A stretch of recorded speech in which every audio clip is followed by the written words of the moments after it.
प्रसाद.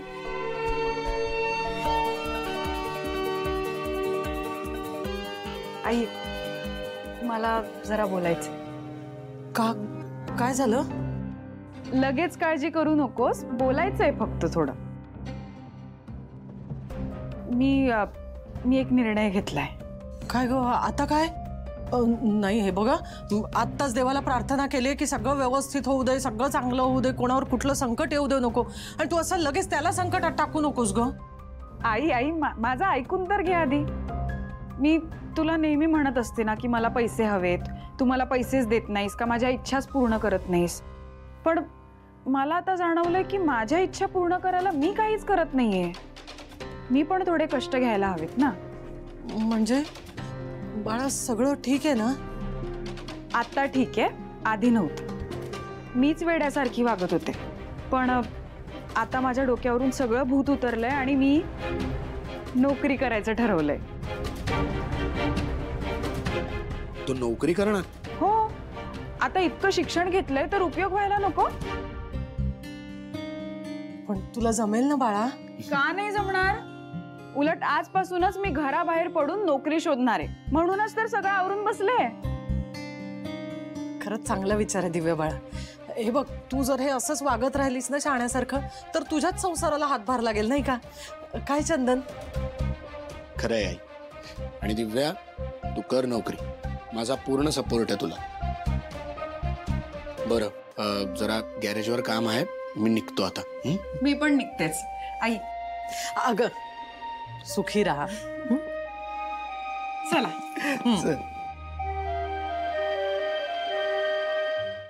अरे वा सीता, सगळी तयारी एकदम छान झाली. तुमच्या सुनेनीच केली आहे. शिवा, माझ्यापर्यंत सगळे अपडेट्स येत होते बरं का. पण आता तू जी काय तयारी केली आहेस ती बघून फार छान वाटतंय. वा, तुला सगळं जमायला लागलं की? होय, आमची मुलगी गुणी आहे. वा, सुनेपासून मुलीपर्यंतचा प्रवास सुंदर आहे हा. हे सगळं मला आधी पटत नव्हतं, आता पचतही नाही. कीर्ती, गप्प बस, आता काही बोलू नकोस, नाहीतर आपण आउट हाऊस मधूनही बाहेर फेकले जाऊ ना.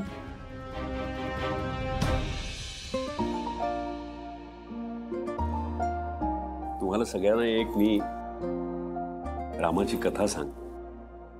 तशी तुम्हाला सगळ्यांना ती माहितीच आहे, पण आणि रामाची कथा काही एका दिवसात संपणारी नाही. पण तरी ज्या दिवशी राम वनवासाला निघाले,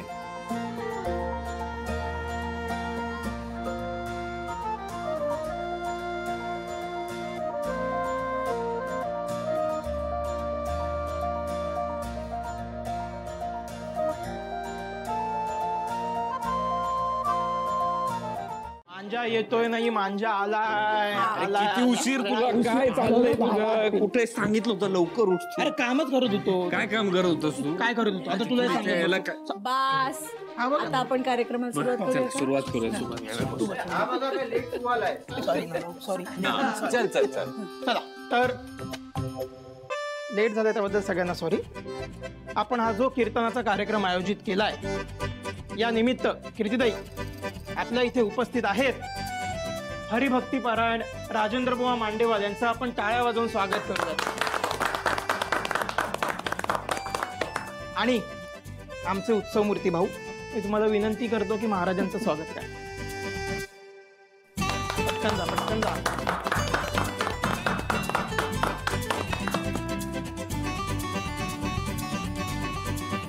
सद्गुरुनाथ महाराज की जय. आयुष्यमान. तर आज हा कार्यक्रम आयोजित करण्यामागे दोन महत्त्वाची कारण आहेत. एक तर आज रामनवमी आहे आणि त्यात आमच्या सगळ्यांचे लाडके रामभाऊ यांचा तिथीनुसार वाढदिवस आहे. तर या शुभ दिवशी महाराज तुमचे शब्द आमच्या कानी पडावेत आणि प्रभू श्री रामचंद्रांबद्दल तुमच्याकडून जाणून घ्यावं अशी आम्हा सगळ्यांची इच्छा होती. आणि आमच्या विनंतीला मान देऊन तुम्ही इथे आलात त्याबद्दल मनापासून आभार. आता थोडाही वेळ न घालवता आपण कीर्तनाला सुरुवात करूयात. तर बोला प्रभू रामचंद्र की जय. जय श्रीराम. श्रीराम जय श्रीराम जय श्रीराम जय जय श्रीराम जय जय श्रीराम.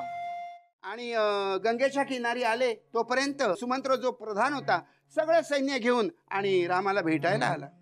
रामाला भेटायला आल्यानंतर त्याने रामाची विनवणी केली. राम परत येईना.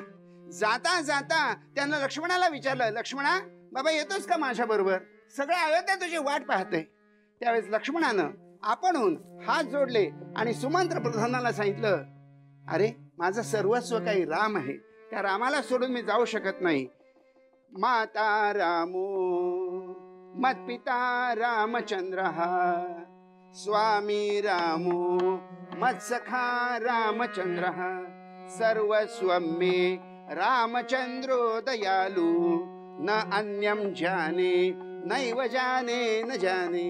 राजाधिराज रामचंद्र महाराज की जय. राम राम राम सीताराम सीताराम राम राम राम राम राम राम राम सीताराम सीताराम राम राम राम सीताराम सीताराम राम राम सीताराम राम राम राजा राम राम सीताराम राम राम राम सीताराम